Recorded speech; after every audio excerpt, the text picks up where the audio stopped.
الحمد للہ رب العالمین والصلاة والسلام علی محمد وعلی آلہ واصحابہ اجمعین۔ حاضرین محترم، محبت ذوق شوق کے ساتھ بارگاہ رسالت میں ہدیہ درود و سلام پیش فرمائیں۔ الصلاۃ والسلام یا رسول اللہ وعلی آلہ واصحابہ یا ماشاءاللہ۔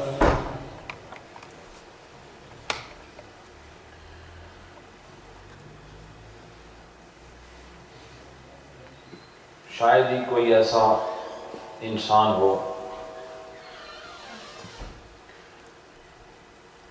کہ جو باغ میں آئے، پھول دیکھے، چشمے دیکھے، سبزہ دیکھے اور باغ کی بہار دیکھے اور ظاہراً اور باطناً خوشی محسوس نہ کرے۔ یہ نہیں ہو سکتا۔ جو بھی باغ میں آئے گا اور وہاں پھول دیکھے گا، طبیعت میں بہار آئے گی۔ اسی طرح میں بھی یہی محسوس کر رہا ہوں کہ ظاہراً تو یہ ایک مسجد ہے، لیکن حقیقت میں یہ محبت کا ایک چمن ہے۔ جس چمن میں میرے سامنے مختلف رنگوں کے خوبصورت پھول کھلے بیٹھے ہیں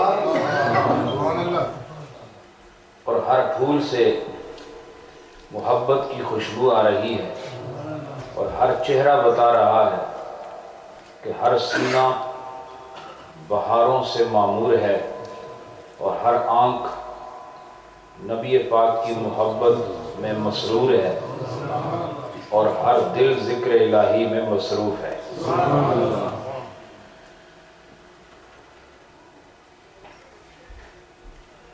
اور پھول چاہے کسی رنگت کا ہو، کسی نسل کا ہو، یہ پھول اسی وقت بنتا ہے جب اس کا تعلق زمین سے بنتا ہے۔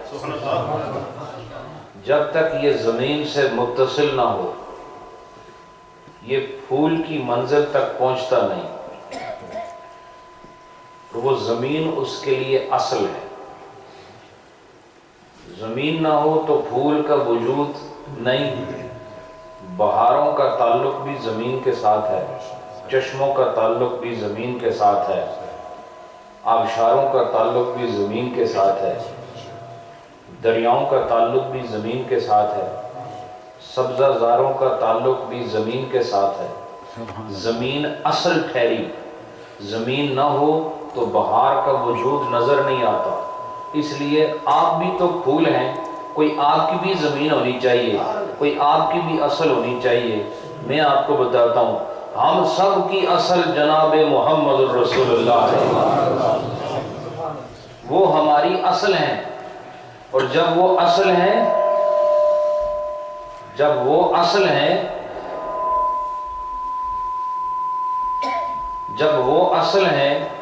تو پھر یہ بات متحقق ہو گئی کہ آپ سب بہاروں والے کھلے ہوئے خوبصورت پھول ہیں، اس لیے کہ آپ کا تعلق اصل سے جڑا ہوا ہے، اور ہماری اصل اتنی اصل ہے کہ وہ صرف ہماری اصل نہیں بلکہ کائنات کی بھی وہی اصل ہے۔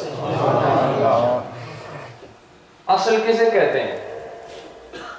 اصل عربی زبان کا لفظ ہے، اور اصل کا معنی ہوتا ہے جڑ۔ اسی سے لفظ اصول آتا ہے، اور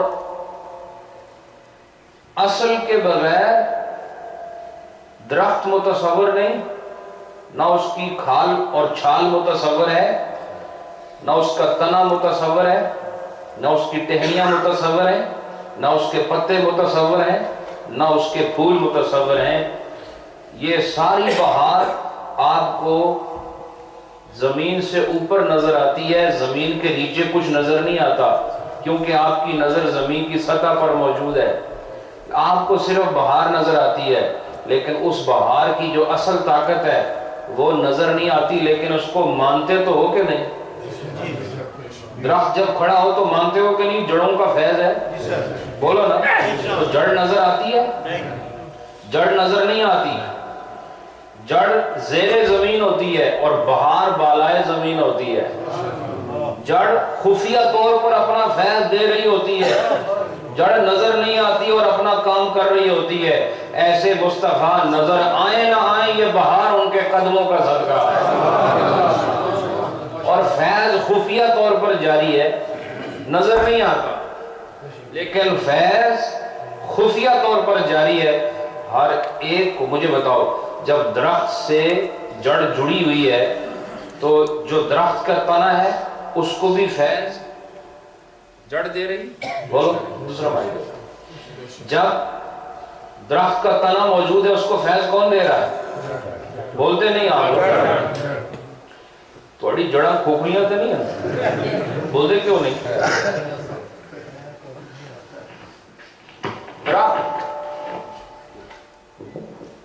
درخت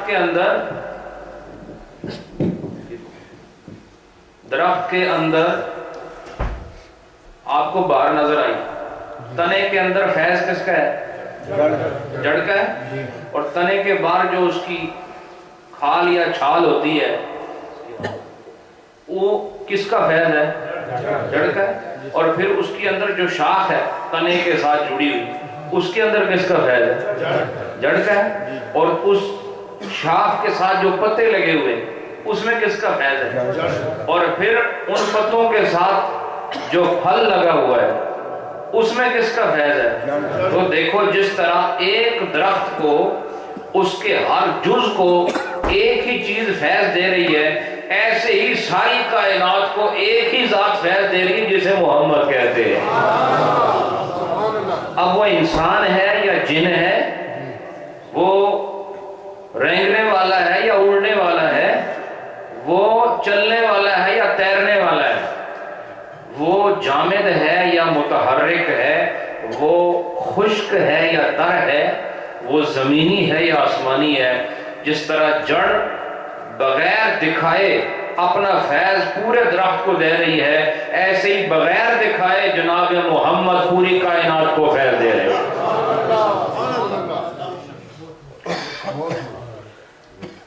جب آپ ساری کائنات کے لیے اصل ہیں تو پھر یاد رکھو ہم نہیں تھے، ہم ہیں تو ان کا صدقہ ہے، اور ہم ہیں اور انسان ہیں یہ بھی ان کا صدقہ، انسان ہیں اور مسلمان ہیں یہ بھی ان کا صدقہ، مسلمان ہیں اور سنی ہیں یہ بھی ان کا صدقہ، اور سنی ہیں اور صوفی ہیں یہ بھی ان کا صدقہ۔ یہ سارے صدقے انہی کے ہیں نا۔ تو پھر مانو کہ میلاد مصطفیٰ کو منانا جائز نہیں، ضروری ہے۔ میلاد مصطفیٰ اس لیے ضروری ہے کہ اگر آپ کے اندر یہ فکر بیدار نہ ہو کہ آپ کس کی وجہ سے دنیا پر آئے، تو پھر آپ بے فکر زندگی گزار رہے ہیں، بے شعور زندگی گزار رہے ہیں، بے مقصد زندگی گزار رہے ہیں۔ ہمیں یہ معلوم رہنا چاہیے کہ کوئی ہے ایسی ذات جس کے صدقے ہم دنیا میں آئے، اور وہ ذات آئی تو ہم آئے۔ اس تصور کو قائم رکھنا ہی میلاد مصطفیٰ ہے۔ میلاد کا جلسہ کرنے کے لیے مجمع کا ہونا ضروری نہیں، کمرے میں اکیلے بیٹھ کے یہ سوچو کہ اے اللہ تو نے ہم کو بوسیلہ رسول پیدا کیا، وہ رسول آئے تو ہم آئے، یہ بھی جشن ولادت مصطفیٰ ہے۔ اس کے لیے علماء کا تقریر کرنا ضروری نہیں، اس احساس کے ساتھ رات اور دن گزارنا یہ بھی جشن میلاد مصطفیٰ ہے۔ لیکن لطف یہ ہے کہ جس طرح عبادتیں خاموش بھی ہیں اور عبادتیں ظاہر بھی ہیں، عبادتیں کچھ ایسی ہیں جو بولتی ہیں، کچھ عبادتیں ہیں وہ جو خاموش ہیں، کچھ عبادت ایسی ہے جو بیٹھ کے ہوتی ہے، کچھ عبادت دوڑ کے ہوتی ہے، کچھ عبادت گول گول گھوم کے ہوتی ہے، کچھ عبادت میں کچھ کرنا نہیں پڑتا، کچھ کرنا نہیں پڑتا، صرف بیٹھنا یہ عبادت ہوتا ہے۔ کبھی گھر سے نکلنا عبادت اور کبھی ایک گھر میں رہنا عبادت۔ تو عبادت کی مختلف شکلیں ہیں، ایسے ہی ولادت کی بھی مختلف صورتیں ہیں۔ اس ولادت کے جشن کو منانے کی کیفیات بھی مختلف ہیں۔ ایک میلاد یہ ہے کہ اندر ہی اندر دل میں خوش ہوتے رہو، اے اللہ تو نے محمد عطا فرمائے ہیں، اور ایک طریقہ یہ ہے کہ خود بھی خوش ہو جاؤ اور سارے جہان کو اپنی خوشی میں شامل کر لو۔ وہ سارے جہان کو خوشی میں شامل کرنے کے لیے 19 اپریل کا دن یاد رکھو۔ یہ میں اس جگہ لے آنے واسطے اتنی لمبی تقریر کی، سمجھ آئی کہ ہر چیز کا ایک نتیجہ ہوتا ہے، ہر چیز کا کوئی نتیجہ ہے۔ عبادت، ریاضت، قولی، فعلی، بدنی جیسی عبادتیں اس کا نتیجہ ہے، اور میں اپنی گفتگو کے نتیجے پہ لا رہا ہوں، اور وہ کیا؟ 19 اپریل ساری کائنات کو اپنی خوشیوں میں شامل کرنے کا دن ہے، اور مسلسل آپ لوگ اعلانات سماعت فرما رہے ہیں۔ میں چاہتا ہوں ہر سال کی طرح آپ کا یہ ٹاؤن الحمدللہ صفحے اول میں ہر اعتبار سے میلاد میں نظر آیا، اور اس سال بھی یہ ٹاؤن پیچھے نہیں رہنا چاہیے، اور اس کو حق کے غلامی بحضور سید المرسلین ادا کرنے کے لیے 19 اپریل کو ضرور جانا ہے۔ ٹھیک ہے؟ ماشاءاللہ آپ سب لوگ باہمت جوان ہیں، باہمت جوان، اور جوان وہی ہوتا ہے، وہ بھی کوئی جوان ہے جس کے ہاتھ میں طاقت بھی ہو، ٹانگوں میں جان ہو، دوڑنا جانتا ہو، خوب ہٹا کٹا ہو، لیکن نماز ایک نہیں پڑھتا، یہ کوئی جوان ہے؟ اور سٹریٹ فائٹس کرتا ہے، یہ جوان اس کو کہتے ہیں۔ دو آدمیوں کو مار گرانے والا جوان نہیں ہوتا، اپنے نفس کے خلاف عمل کرنے والا جوان ہوتا ہے۔ اب وہ چاہے سفید داڑھی والا ہو تو وہ بھی جوان ہے، اور کالی داڑھی والا ہو تو وہ بھی جوان ہے۔ جو نفس کے ہاتھوں دب گیا یہ تو بڈھا ہے، جوان وہ ہے جو نفس کے آگے ڈٹ گیا، اس کو جوان کہتے ہیں۔ تو اگر جوانی کے ساتھ آپ کو محبت ہے تو یاد رکھو، جس جوانی کی بات میں کرتا ہوں اس پر بڑھاپا نہیں آتا، یہ جسے مل جائے قبر میں بھی جوان جاتا ہے اور حشر میں بھی جوان اٹھتا ہے۔ اس جوانی کو حاصل کرنے کے لیے نگاہ پاک رکھو، کان پاک رکھو، زبان پاک رکھو، دل پاک رکھو، عمل پاک رکھو، اندر باہر پاک رکھو۔ کپڑے صاف رکھنا یہ کافر کا بھی شیوا ہے، لیکن من صاف رکھنا یہ مومن کا شیوا ہے۔ من صاف رکھو، دل صاف رکھو، اور دل کی صفائی کا ایک طریقہ یہ بھی ہے کہ شریعت پر عمل اور وہ معمولات جن کو اکابرین نے امت کے لیے باعث خیر قائم کر دیا ان پر عمل کیا جائے، اور اس میں سے ایک عمل میلاد مصطفیٰ۔ تو آپ جوان بنو، جوان بنو، اور آپ کی جوانی 19 اپریل کو میں دیکھنا چاہتا ہوں انشاءاللہ۔ خوبصورت قافلہ دل میں ایک مسرت لیے، جشن کا سما ظاہر میں بھی ہوگا، باطن میں بھی ہوگا، اور ہماری یہ جو گاڑیاں ہیں ان سب کا رخ اس دن انشاءاللہ آسٹن کی طرف ہوگا، اور انشاءاللہ آپ دیکھیں گے کہ حضور کی ناموس کی خاطر مسلمان جمع ہوں، تو چاہے قانون بنے نہ بنے، کسی کو پسند آئے نہ آئے، کم از کم بارگاہ مصطفیٰ میں حاضری تو لگ جائے۔ یہ آئے تھے اس لیے آئے تھے، اور ان کی بارگاہ میں حاضری لگ جائے تو یہی اصل مقصد کہ وہ قبول فرما لیں۔ یہ تو تھا پہلا چیپٹر جو میں نے بیان کر دیا، جڑا سوکھا کام سی، ان سوکھے تو اوکھے والا ہوں گے، وہ انشاءاللہ مسائل کی طرف۔ یہ آپ کو معلوم ہے کہ بڑی محنت سے آپ کو مسائل شریعت کو بیان کیا جاتا ہے، اور پچھلے پروگرام میں ہم نے ایک باب ختم کیا، کس بارے میں تھا؟ ہاں جی، ماشاءاللہ، سجدہ تلاوت۔ آج ہم شروع کر رہے ہیں، ماشاءاللہ بہت اچھے، الباب الرابع عشر فی صلاۃ المریض۔ یہ ہے 14واں باب جو کہ مریض کی نماز کے بیان میں ہے۔ مریض کی نماز کیسے ہونی چاہیے یہ سنو۔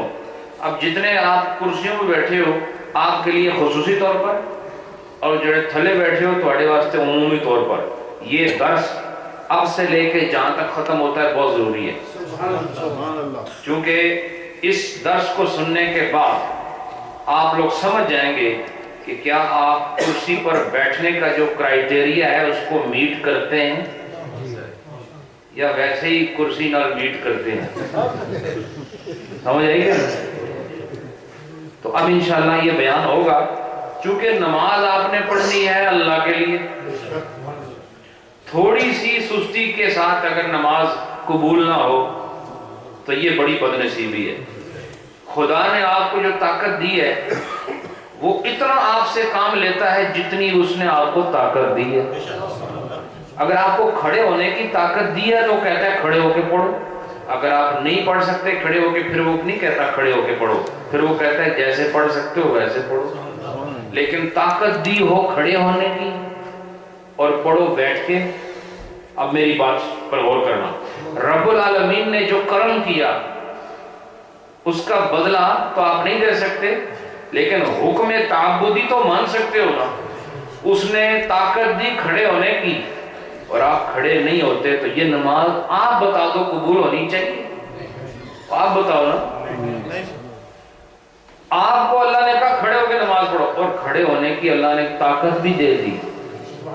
اب جو بیٹھے وہ خود بتائے اس کی نماز ہوگی نہیں، کیونکہ اللہ کی دی ہوئی طاقت کے مطابق اس کا حکم ادا نہ ہوا۔ اللہ نے فرمایا لا یکلف اللہ نفسا الا وسعها۔ اللہ تعالیٰ اتنا حکم ارشاد فرماندہ ہے جتنا تواڈے اندر ہمت، جرت اور طاقت ہے۔ جدی ہمت نہیں ادا حکم بھی نہیں دیندا، جتنی ہمت ہے اتنا تابعداری کی ضرورت ہے۔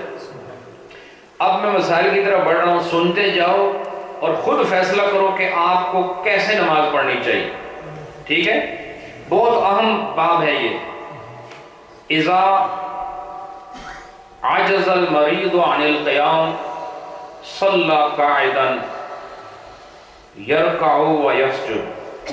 کہتے ہیں جب ایک مریض عاجز ہو جائے کھڑے ہونے سے، ایک مریض جب کھڑا نہ ہو سکتا ہو، صلی قاعدا تو وہ بیٹھ کے نماز پڑھے، یرکع ویسجد، لیکن بیٹھ کے جب نماز پڑھے گا تو اس میں رکوع بھی پورا کرے گا اور سجدہ بھی پورا کرے گا، ٹھیک ہے؟ اب آگے سنتے جاؤ۔ وَأَصَحُّ الْأَقَاوِيلِ فی تفسیر العجز، اور انسان کے عاجز ہونے یا ڈسیبل ہونے میں جو سب سے اچھا قول ہے، یعنی ڈسیبلٹی کے بیان میں، عجز کہتے ہیں ڈسیبلٹی کو انگلش میں، ڈسیبلٹی مینز عجز، عجز مینز ڈسیبلٹی، اور ڈسیبلٹی کو ایکسپلین کیسے کر رہے ہیں؟ کہتے ہیں the best among all the explanations of disability وہ کون سی ہے؟ کہتے ہیں ان یلحقہ بالقیام ضرر، کہ ڈسیبلٹی یہ ہے کہ اگر وہ کھڑا ہوگا تو کھڑے ہونے سے اس کو تکلیف ہوگی۔ کھڑے ہونے میں ڈسیبلٹی کیا ہے؟ ڈسیبلٹی یہ ہے کہ اگر وہ کھڑا ہوگا تو اس کو کیا ہوگا؟ سکون ہوگا، ہے جی؟ ہاں تھوڑی تکلیف کرو، بولو تھوڑا جب کھڑا ہوگا تو کھڑے ہونے سے کیا ہوگا؟ تکلیف ہوگی۔ یہ ہے ڈسیبلٹی کی ایکسپلینیشن۔ آپ ڈسیبل ہیں، تو کیسے پتہ چلے گا ڈسیبل ہے؟ ایسے پتہ چلے گا کہ کھڑے ہو کے نماز پڑھنی ہے تو اگر آپ کھڑے ہوں تو تکلیف ہو جائے گی، اور اگر کھڑے ہو جائیں اور تکلیف نہ ہو پھر ڈسیبل ہیں؟ نہیں، بولو نا نہیں۔ تو اب وہ لوگ جو پورا دن ٹاؤن میں گھومتے ہیں، ہاتھوں میں ہوم بارگینز کے پورے بڑے بڑے شاپنگ بیگ ہوتے ہیں، دونوں ہاتھ بھرے ہوتے ہیں، ٹھیک ہے، اور اس کے بعد وہ کار پارک تک پیدل آتے ہیں اور جلدی آتے ہیں کہ جو ٹکٹ لگایا ہے وہ اس ٹائم ختم نہ ہو گیا، وہ بڑی تیزی سے آتے ہیں۔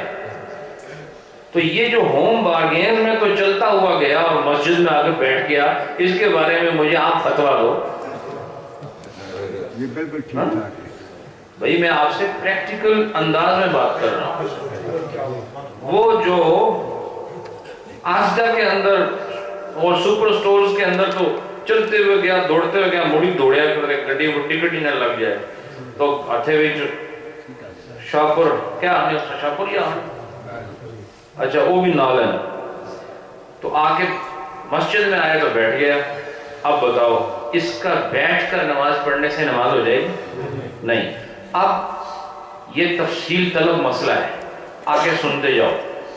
فرمایا وَكَذَلِكَ إِذَا، اچھا مجھے ایک چیز مجھے بتا دو کہ آدمی کھڑا ہو اور ڈسیبل ہو تو ڈسیبلٹی کی تعریف کیا بتائی آپ کو؟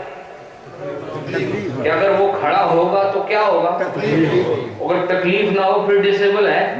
نہیں۔ بس یہ اصول یاد رکھنا۔ آگے سنو، وَكَذَلِكَ إِذَا خَافَ زِيَادَةَ الْمَرْضِ أَوْ إِبْطَاءَ الْبَرْقِ بِالْقِيَامِ أَوْ دَوْرَانِ الرَّأْسِ، یہ کہتے ہیں کہ ایک تو یہ ہے کہ اگر وہ کھڑا ہوگا تو اسے درد ہوگا، دوسری صورت یہ ہے کہ اگر وہ کھڑا ہوگا تو جس مرض میں ہے وہ مرض زیادہ بڑھ جائے گا۔ مثلا کسی آدمی کو پاؤں کے اندر تکلیف ہے، پاؤں کا جو نچلا حصہ ہے جو سول کی طرف ہوتا ہے اس میں پرابلم ہے، کوئی انفیکشن ہوا ہے، تو ڈاکٹرز نے کہا ہے کہ آپ نے اس پہ وزن نہیں ڈالنا، تو تھوڑا بہت وزن تو ڈال سکتا ہے آدمی، لیکن کہا کہ اگر وہ زیادہ دیر کھڑا رہے گا، اتنی دیر تو کھڑا رہ سکتا ہے، کوئی آدھا منٹ کھڑا رہے، اس کے بعد مرض بڑھ سکتا ہے۔ کیا ہو سکتا ہے؟ مرض بڑھ سکتا ہے۔ تو فرمایا کہ وہ اس صورت میں کہ اگر مرض بڑھنے کا خوف ہو کھڑے ہونے سے تو پھر بھی وہ ڈسیبل تصور کیا جائے گا۔ اور فرمایا او ابطاء البر، یا یہ کہ جس تکلیف میں وہ ہے، مثال کے طور پاؤں کا آپریشن ہوا ہے اور وہاں سٹیچز ہوئے ہیں، ٹھیک ہے، وہ سٹیچ ہے، وہ جو کٹ لگا، کاٹا گیا، تو اگر وہ کھڑا ہوگا تو سٹیچز جو ہیں وہ کھل سکتے ہیں، یا یہ ہے کہ جو اس کا ہیلنگ جو ٹائمنگ ہے، ہیلنگ ڈیوریشن ہے کہ وہ زخم کتنی دیر میں ٹھیک ہوگا، یہ ڈیوریشن بڑھ جائے گا اس کے کھڑے ہونے سے، تب بھی وہ ڈسیبل تصور ہوگا۔ گل سمجھے کہ نہیں؟ یہ میں تھوڑے کو پوچھنا ہے بعد، اس واسطے کن اور اکھن دوئے میرے وال کرو، ٹھیک ہے؟ اور پھر فرمایا او دوران راس، یا یہ کہ آدمی اگر کھڑا ہوگا تو اسے چکر آئیں گے۔ کیا ہوگا؟ چکر آئیں گے۔ تو اگر آپ کو چکر آتا ہے اور آپ کھڑے نہیں ہوتے، گل سن رہے ہو کہ نہیں؟ اگر آپ کھڑے ہوں اور کھڑے ہونے سے کیا ہو؟ چکر آئیں، تو آپ ڈسیبل تصور ہوں گے، لیکن اگر آپ کو چکر نہ آئے تو پھر یہ چکر ہی ہے تھوڑا، سمجھ آئی کہ نہیں؟ تو چکر نہیں کرنا ہے۔ اگر چکر سے بچنے کے لیے آپ بیٹھ رہے ہیں تو پھر ٹھیک ہے، ورنہ تسی اپنے نال چکر کر رہے، سمجھ آئی؟ اب آگے چلیں۔ او یجد وجعن لذالک، یا یہ ہے کہ اگر وہ کھڑا ہوتا ہے تو اس کی وجہ سے اسے درد ہوتا ہے۔ اب جس آدمی کو نماز میں درد ہو کھڑے ہو کر، درد کیسے ہوتا ہے؟ جس آدمی کو بیک پین ہو بہت سویر قسم کا، یا کسی کو نیز میں گھٹنوں میں سخت درد ہو، یا انکلز میں ہو، ٹخنوں میں ہو، ایڑی میں ہو، یا آپریشن ہوا ہے، وہ کھڑا ہوتا ہے تو اس کو بہت درد ہوتا ہے، تو درد کی حالت میں وہ بیٹھ سکتا ہے۔ وہی بات کہ کھڑے رہنے سے تکلیف ہو تو ڈسیبلٹی ہے، اب جب یہ کھڑا ہوگا درد ہوگا تو پھر بیٹھ سکتا ہے۔ وجہ کیا ہے کہ یوں کیوں نہیں کہا درد ہے پھر بھی کھڑے ہو جاؤ؟ تو کہا اس لیے کہ درد میں کھڑا ہوگا تو توجہ درد کی طرف ہوگی، خالق کی طرف نہیں۔ تو نماز کا مقصد تو یہ ہے کہ جب اللہ اکبر کہہ کے رخ قبلے کی طرف کرتے ہو تو جس کو اکبر کہہ رہے ہو اسی اللہ کی طرف ساری توجہ بھی ہو، اور جب کمر میں درد ہو کھڑے ہونے پہ تو پھر توجہ کمر کی طرف ہوگی، گھٹنے کی طرف ہوگی، ٹخنوں کی طرف ہوگی۔ لہذا فرمایا جب درد ہو تو جس چیز سے سکون ملے اس حالت میں بیٹھ کے نماز پڑھو تاکہ توجہ اللہ قائم رہے، اللہ کی طرف توجہ قائم رہے۔ تو اب فرمایا فَإِن لَحِقَهُ نَوْءٌ مشقہ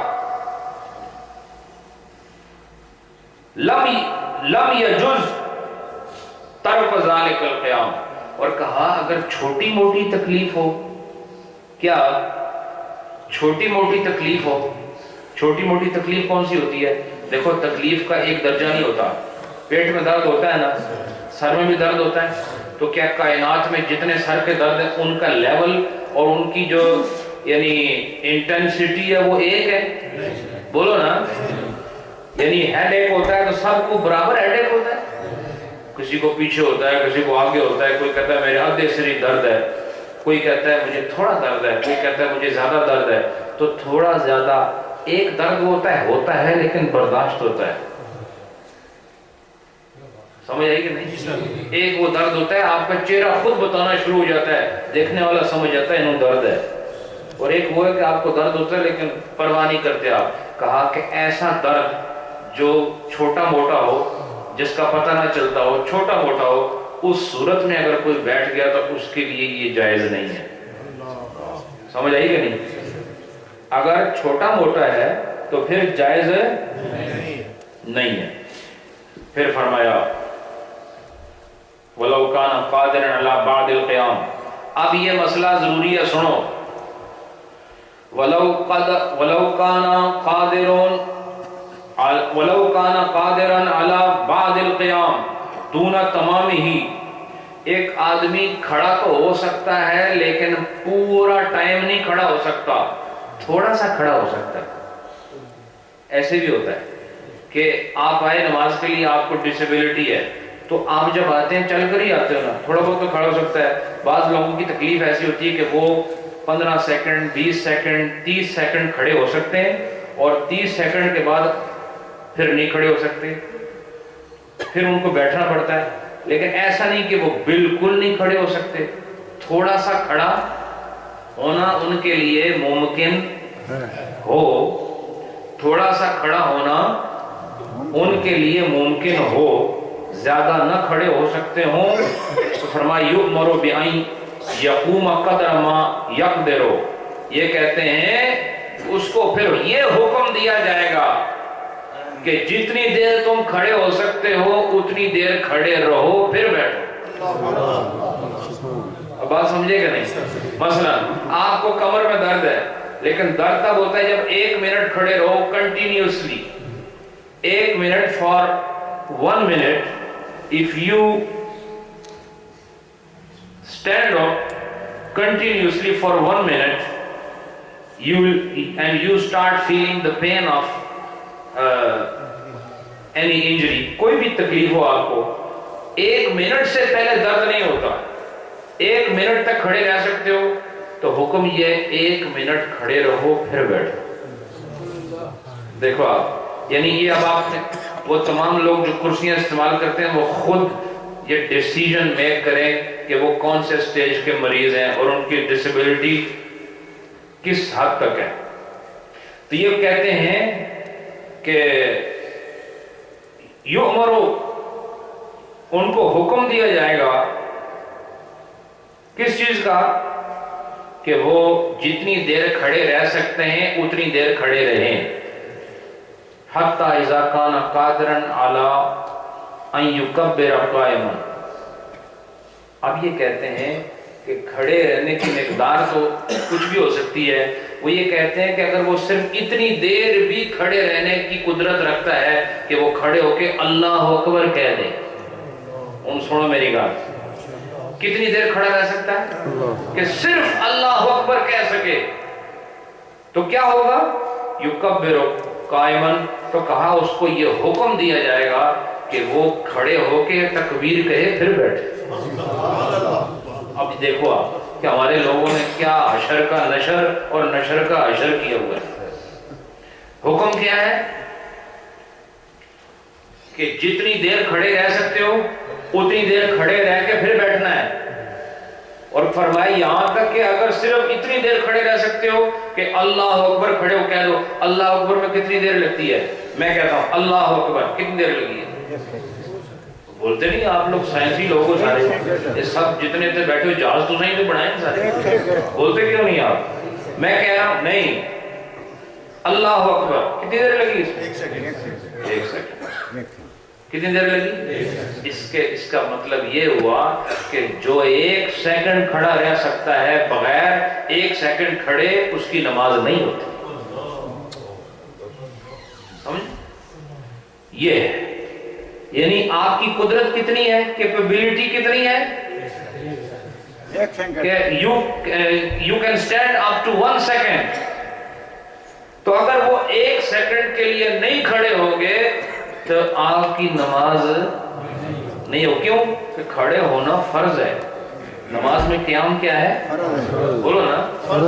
اور میں ایک اور بتا دوں, اگر آدھا سیکنڈ کوئی کھڑا رہ سکتا ہے, کتنا؟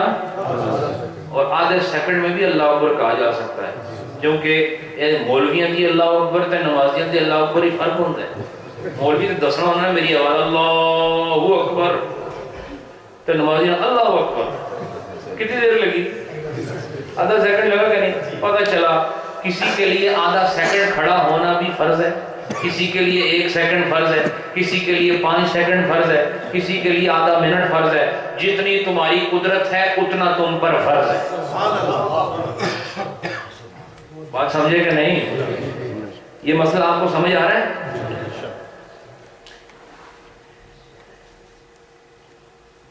وَلَا يَقْدِرُ عَلَىٰ قِيَامٍ عَلَى الْقِيَامِ لِلْقِرَاءَةِ. اچھا, او کان قادرن علی القیام قیام البعض القراءۃ دون تمامها. ایک آدمی صرف اللہ اکبر کہہ سکتا ہے کھڑے ہو کر, باقی بیٹھ کر قرات کرے گا. تو کہا کہ اگر اللہ اکبر کہہ سکتا ہے کھڑے ہو کے تو کھڑے ہو کے اللہ اکبر کہے گا. اور اگر کوئی آدمی قرات اس کے بعد شروع ہوتی ہے نا, اللہ اکبر کے بعد کیا شروع ہوتا ہے؟ قرات شروع ہوتی ہے. کیا سبحانک اللہم و بحمدک, یہ شروع ہوتا ہے. پھر سورہ فاتحہ شروع ہوتی ہے. تو کہا کہ کوئی آدمی اتنی دیر کھڑا رہ سکتا ہے کہ وہ اللہ اکبر تو کہہ سکتا ہے, قرات کے لیے نہیں کھڑا ہو سکتا. تو کہا قرات بیٹھ کے کرے اور اللہ اکبر کھڑے ہو کے پڑھے. اور اگر کوئی آدھی قرات تک کھڑا ہو سکتا ہے, پوری قرات نہیں کر سکتا, یعنی کہاں تک مثلا اس نے پڑھا سبحانک اللہ, یہ پڑھ لیا, پھر پڑھا مالک یوم الدین, یہاں تک پہنچا تو اس کی بس ہو گئی. تو جتھے بس ہوئی اتھے بہ, لیکن جہاں تک وہ کھڑا رہ سکتا ہے وہاں تک اس نے کھڑے ہو کر پڑھنا ہے. ٹھیک ہے. پھر اچھا, پھر فرمایا بیان یکبر قائما, تو کھڑے ہو کے تکبیر پڑھے گا. ویقرأ, اور تلاوت کرے گا قدر ما یقدر علیہ قائما, تو جتنا وہ پڑھ سکتا ہے کھڑے ہو کر قرات اتنا وہ کھڑے ہو کر پڑھے گا. ثم یقعد, پھر بیٹھ کر باقی پڑھے گا. کیا کرے گا؟ پھر بیٹھ کر باقی پڑھے گا. اذا عجز, جب وہ عاجز ہو جائے. عاجز کا مطلب کیا ہوتا ہے؟ جب وہ اس کے لیے ایبل نہ ہو, وہ ایبلٹی نہ ہو, اس کے اندر طاقت نہ ہو, جہاں تک طاقت ہے وہ پڑھے. تو کہتے ہیں قال شمس الائمہ الحلوانی رحمت اللہ تعالی کہ هو المذہب الصحیح. یہ شمس الائمہ جو ہے یہ ہمارے بہت بڑے امام ہیں, یہ بھی فقہ میں, فقہ حنفی کے اندر, یہ کہتے ہیں یہی صحیح مذہب ہے. ولو ترک ھذا, اور کہتے ہیں اگر اس نے اس چیز پر ایسے عمل نہ کیا جیسے ہم نے بتایا ابھی. کیا ابھی کیا بتایا؟ کہ کھڑے ہو کے تکبیر کہہ سکتا ہے تو تکبیر کھڑے ہو کے کرے گا، کھڑے ہو کے آدھی تلاوت کر سکتا ہے تو آدھی کرنا کھڑے ہو کے ضروری ہے۔ کہا اگر اس نے ایسا نہ کیا تو کہا کہ خفت اللہ تجوز صلاتہ، کہا پھر مجھے خوف ہے کہ اس کی نماز جائز نہیں ہوگی، اس کی نماز بولو نا، اس کی نماز جائز نہیں ہوگی۔ اب میں اس کو، یہ جو مسائل ہیں یہ تو ابھی آگے چل رہے ہیں، میں اس کو یہیں پر آج روکتا ہوں، وقت چونکہ نماز کا ہو گیا، کافی دیر ہو گئی ہے۔ انشاءاللہ ہمارا جو یہ سلسلہ ہے یہ جب عصر کے بعد شروع ہوگا تو پھر کافی وسعت ہوگی، یہ آہستہ آہستہ دن بڑے ہو رہے ہیں، دن بڑے ہو رہے ہیں، راتیں ہیں جی ماشاءاللہ، تو انہوں یہ بھی پتہ نہیں پتہ ہے کہ نہیں، کیونکہ میں جوڑا پوچھنا تو جواب نہیں دینے، تو یہ دن بڑے ہو رہے ہیں، راتیں چھوٹی ہو رہی ہیں، تو انشاءاللہ بعد از عصر جب ہمارا شیڈیول ہو جائے گا پروگرام کا تو مزید وقت ہوگا۔ تو آج میں نے آپ کو کیا بتایا، میں پھر دہرا رہا ہوں، چونکہ یہ بہت زیادہ قابل توجہ مسئلہ ہے کہ کرسی کا استعمال کب کیا جائے اور کھڑا ہونا کتنا ضروری ہے، یہ آپ نے جان لیا۔ کھڑا ہونا اگر مشکل ہو تو حکم یہ ہے کہ اگر اس کو تکلیف ہوگی تو پھر وہ ڈسیبل ہے، پہلی بات۔ دوسری بات یہ کہ کب وہ بیٹھ کے نماز پڑھ سکتا ہے، جب اس کو یہ خوف ہو کہ کھڑے ہو کے نماز پڑھی تو میرا مرض بڑھ جائے گا یا میرا زخم دیر سے ٹھیک ہوگا، ٹھیک ہے، یا اس کو چکر آتے ہوں، بات سمجھی کیسے؟ یہ میں نے بتایا آپ کو۔ اور کیا بتایا کہ اگر وہ ساری دیر نہیں کھڑا ہو سکتا لیکن کچھ دیر کھڑا ہو سکتا ہے تو حکم یہ ہے کہ وہ بیٹھ کے نماز پڑھے، ایسا ہی ہے نا؟ بڑا کوئی سمجھ ہی نہیں کہ بات کیا ہو رہی ہے۔ ایک آدمی تھوڑی دیر کھڑا ہو سکتا ہے اور پوری دیر نہیں کھڑا ہو سکتا تو بیٹھ کے پڑھ سکتا ہے جی ماشاءاللہ، جتنی دیر کھڑے ہو کے پڑھ سکتا ہے اتنی دیر اس پہ کھڑا ہونا کیا ہے؟ فرض ہے۔ کیا ہے؟ فرض ہے۔ حتیٰ کہ اگر کوئی صرف اللہ اکبر کہنے پر قادر ہے تو وہ بیٹھ کے اگر پڑھے گا تو ہو جائے گی نہیں، بس یہی سمجھایا آج یہی سمجھایا۔ تو اگر کوئی قرات ساتھ پڑھ سکتا ہے آدھی اور آدھی نہیں پڑھ سکتا، اس کو تکلیف شروع ہو جاتی ہے، تو کیا آدھی بیٹھ کے پڑھے نماز ہو جائے گی؟ ضروری کیا ہے؟ نہیں، نماز پھر وہ ہو جائے گی لیکن مکروہات میں ہوگی، چونکہ کھڑے ہونا تھوڑی دیر کے لیے فرض ہے، لیکن اصل طریقہ کیا ہے کہ جہاں تک وہ کھڑے ہو کر نماز پڑھ سکتا ہے اس نے کھڑے ہو کر پڑھنی ہے، جہاں پر تکلیف شروع ہو وہاں بیٹھنا ہے۔ تو اور جو اتنی دیر کھڑا رہ سکتا ہے کہ اللہ اکبر کہہ لے، یہ نہ کھڑا ہوا اس کی نماز نہیں ہوگی، کیوں کہ اس سے فرض رہ گیا۔ کیا رہ گیا؟ اور فرض کیا ہے؟ کھڑے ہونا۔ کھڑے ہونا کیا ہے نماز میں؟ فرض ہے۔ تو میرے دوستو اب یہ یہاں تک ساری بات ہے، اور آپ کو شمس الائمہ رحمت اللہ علیہ ان کا آپ کو میں نے قول بھی بتا دیا کہ وہ کہتے ہیں کہ جس نے ایسا نہیں کیا تو مجھے خوف ہے کہ اس کی نماز جائز نہیں ہوگی۔ اللہ آپ سب کو برکت عطا فرمائے۔ انہوں نے ماشاءاللہ بڑے پروفیشنل انداز سے انہوں نے کوریج کی ہے، یہ ہمارے قافلے کی کوریج بھی کریں گے انشاءاللہ سارے سفر۔ تو یہ جو درود شریف آپ نے پڑھا ہے پچھلی جمعرات سے اس جمعرات تک، یہ 6,76,800 مرتبہ ہے، تو اس میں اور اضافہ فرمائے، اللہ آپ کو خوش رکھے۔ ہر ہفتے آپ لوگ لاکھوں بار بارگاہ رسالت میں حاضریاں دیتے، جتنے لاکھ درود ہے اتنے لاکھ حاضریاں ہیں، کیونکہ جتنی بار درود پڑھتے ہو حضور کی بارگاہ میں جاتا ہے، تو حاضری جتنی لگاؤ، اس لیے درود کی کوئی حد ہے؟ بولو نا، اپنے محبوب ہستی سے ملنے کی کوئی حد ہے؟ اس لیے درود کی بھی کوئی حد نہیں رکھی کہ کون ہے وہ جو حضور سے ملنا نہیں چاہتا، اور جو مل لے وہ پھر دوبارہ ملنے کی جستجو نہ کرے، وہ امتی نہیں ہوتا۔ امتی وہ ہے جو ہر آن پھر ملنا چاہتا، پھر ملنا چاہتا۔ اور درود شریف خفیہ ملاقات ہے، یہ سیکرٹ میٹنگ ہے۔ درود شریف کسی کو پتہ نہیں آپ درود پڑھ رہے ہیں اور سرکار کی بارگاہ میں حاضر ہیں۔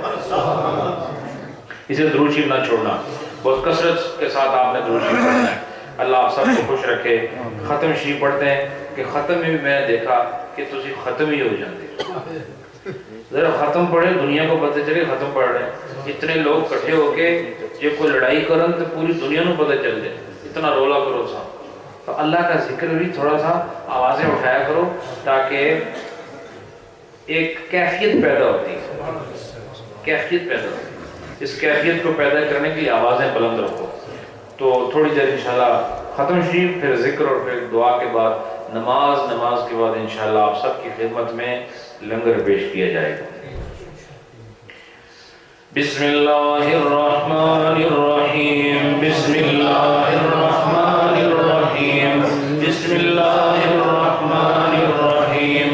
اللہم صلی علی سیدنا و مولانا محمد وعلی آل سیدنا و مولانا محمد وبارک وسلم۔ اللہم صلی علی سیدنا و مولانا محمد وعلی آل سیدنا و مولانا محمد وبارک وسلم۔ بسم اللہ الرحمن الرحیم، الحمد للہ رب العالمین، الرحمن الرحیم، مالک یوم الدین، ایاک نعبد و ایاک نستعین، اہدنا الصراط المستقیم، صراط الذین انعمت علیہم، غیر المغضوب علیہم ولا الضالین۔ الحمد للہ رب العالمین، الرحمن الرحیم، مالک یوم الدین، ایاک نعبد و ایاک نستعین، اہدنا الصراط المستقیم، صراط الذین انعمت علیہم، غیر المغضوب علیہم ولا الضالین۔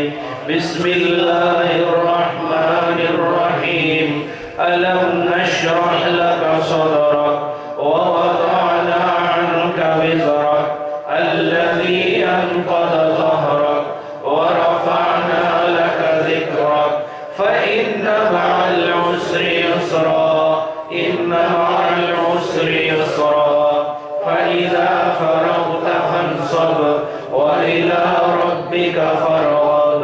ألم نشرح لك صدرك ووضعنا عنك وزرك الذي أنقض ظهرك ورفعنا لك ذكرك فإن مع العسر يسرا، إن مع العسر يسرا، فإذا فرغت فانصب وإلى ربك فارغب۔ بسم الله الرحمن الرحيم، قل هو الله أحد الله الصمد لم يلد ولم يولد ولم يكن له كفوا أحد۔ قل هو الله أحد الله الصمد لم يلد ولم يولد ولم يكن له كفوا أحد۔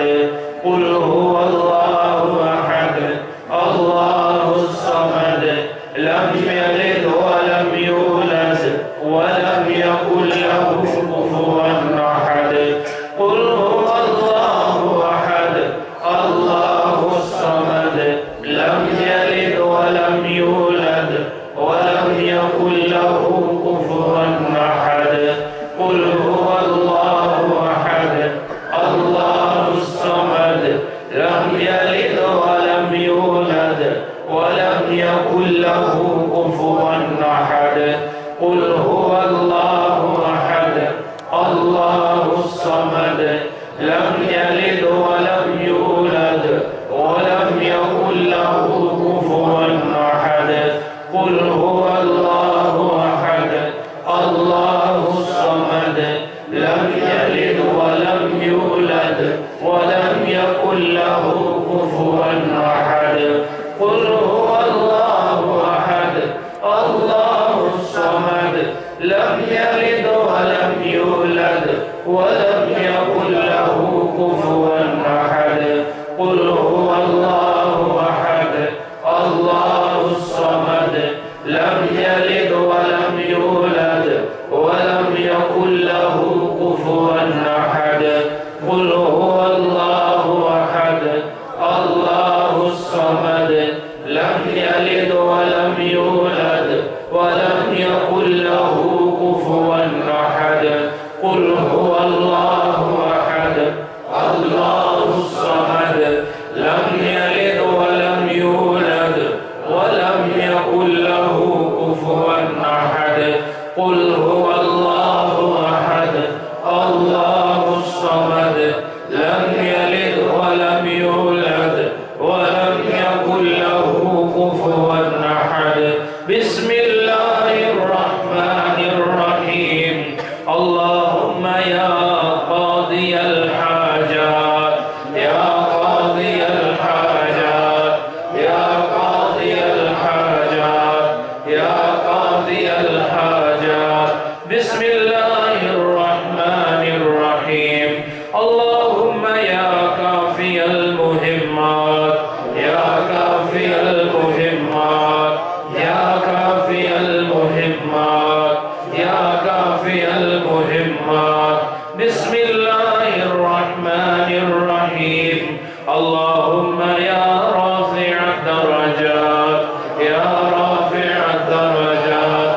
يا رافع الدرجات يا رافع الدرجات بسم الله الرحمن الرحيم اللهم يا منزل البركات يا منزل البركات يا منزل البركات يا منزل البركات بسم الله الرحمن الرحيم اللهم يا مجيب الدعوات يا مجيب الدعوات يا مجيب الدعوات يا مجيب الدعوات بسم الله الرحمن الرحيم اللهم يا دافع البليات يا دافع البليات يا دافع البليات يا بسم الله الرحمن الرحيم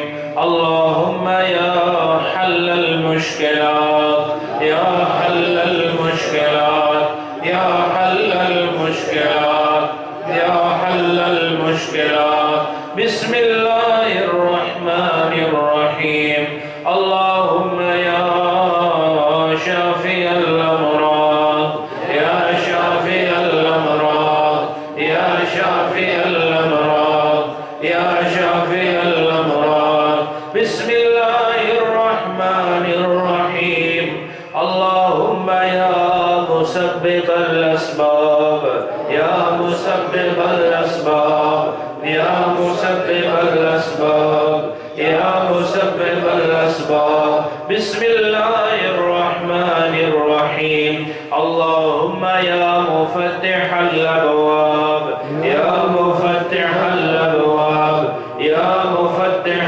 الأبواب يا مفتح الأبواب بسم الله الرحمن الرحيم اللهم يا دليل المتحيرين يا دليل المتحيرين يا دليل المتحيرين يا دليل المتحيرين بسم الله الرحمن الرحيم اللهم يا أرحم الراحمين يا أرحم الراحمين يا أرحم الراحمين يا أرحم الراحمين بسم الله الرحمن الرحيم اللهم يا غياث المستغيثين أغثنا يا غياث المستغيثين أغثنا يا غياث المستغيثين أغثنا